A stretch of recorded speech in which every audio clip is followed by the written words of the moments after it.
ద్వారా అధికార పార్టీ నాయకులు లేదా పెత్తందారీతనంతో వ్యవహరించేటువంటి వాళ్లకు ఆ గ్రామంలో ఎవరు ఓటేసింటారు, ఎవరు వ్యతిరేకంగా ఓటేసినారో అర్థమవుతుంది. అప్పుడు మరలా హింస ప్రజ్వలించేటువంటి అవకాశం ఉంటుంది.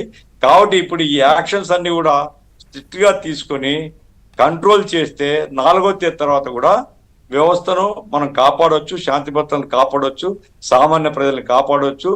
ప్రజాస్వామ్యానికి అది చాలా ఉపయోగం, చాలా అవసరం. అది అయితే అభ్యర్థుల్ని పంపడం అనేది టెంపరీ మెజరా నేను అనుకుంటున్నాను. బహుశా 2-3 days.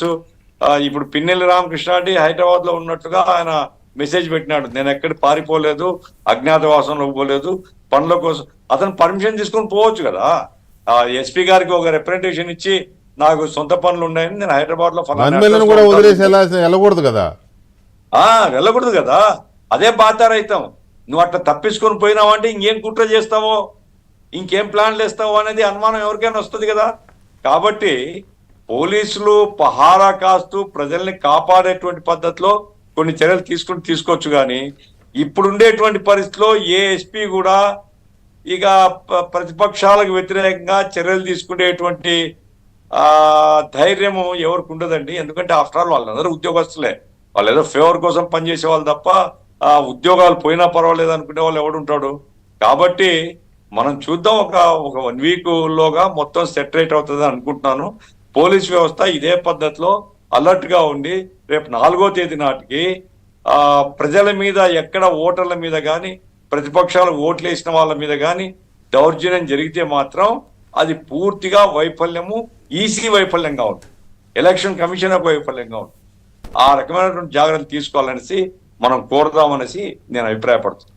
వెంకటకృష్ణ గారు, ఒక్క పాయింట్ గఫూర్ సార్ చెప్పింది ఏంటంటే ఒక 5-6 సార్లే కదా, వాస్తవం నేను ఒప్పుకుంటాను సార్. ఇది టెస్ట్ చేస్తున్నారు సార్, మొత్తం చేయట్లేదు. ఓ జమ్మలమడుగో తాడిపత్రో మాచర్లు, ఎందుకంటే ఇదంతా టెస్ట్ చేస్తారు టు ప్యానిక్ దట్, వాళ్ళని భయాందోళన గురి చేయడం కోసం అందరినీ ఒక టెస్ట్ చేస్తుంటారు. అన్నిసార్లు 170 జైరీలు టెస్ట్ చేసి దీని ద్వారా రిజల్ట్ చూసుకొని వెళ్తారు. రెండోది ఎగ్జాగరేషన్ అన్నా కదా సార్. ఇది చెప్తుంటే మా సారు శుంకర పాపారావు గారని విజయవాడలో మా గురువు గారు మెసేజ్ పెట్టాడు, రెడ్డి నువ్వు ఎందుకు చదువుతావా, కొత్త ఐడియాలు ఇవ్వద్దు వాళ్ళకి చేసిన చదువు. ఇప్పుడే మెసేజ్ పెట్టాడు ఆయన, వద్దొద్దు చెప్పొద్దు నువ్వు, ఇప్పుడు నువ్వు చెప్పిన తర్వాత రావచ్చు ఐడియాలు అంటుంటూ ఆయన మెసేజ్ పెట్టాడు. లేదు సార్, వైసీపీ పార్టీకి నేను చెప్తున్నాను, వైసీపీ పార్టీకి ధైర్యం ఉంటే రమ్మనండి. వైసీపీ పార్టీకి కానీ వాళ్ళ పుట్టించిన వాళ్ళకి కూడా ఆ ధైర్యం లేదు.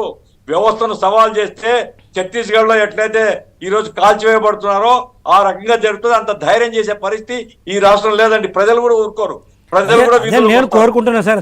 గఫూర్ గారు మీరు అన్నది నిజమే. వ్యవస్థల్ని ఛాలెంజ్ చేసినా, వ్యవస్థల్ని సవాల్ చేసినా ఛత్తీస్గఢ్ మీరు ఎగ్జాంపుల్ ఇస్తున్నారు. మీరు అన్నది నిజమే. కానీ ఇప్పుడు మీరు ఇందాక ఎగ్జాంపుల్ చెప్పారు, లోకల్ బాడీస్ ఎలక్షన్స్లో పల్నాడు ప్రాంతంలో ఏం జరిగింది, ఊళ్ళే ఖాళీ చేసి వెళ్ళిపోయారు కదా, షెల్టర్లో పెట్టుకుని తర్వాత ఎప్పుడో వచ్చారు.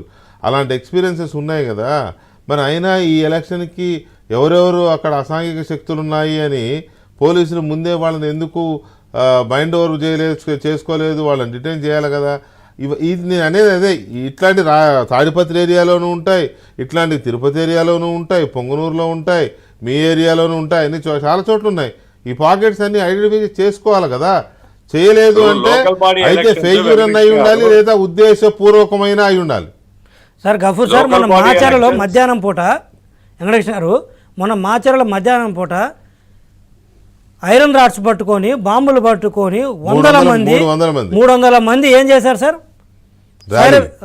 అది వ్యవస్థను ఛాలెంజ్ చేయడం కదా. ఇప్పుడున్న ఈ టైంలో, ఈ 2024 ఇప్పుడున్న సొసైటీలో ఇది ఎప్పుడో ఒక 70లో 60లో జరిగితే ఆశ్చర్యపడే వాళ్ళం కాదు.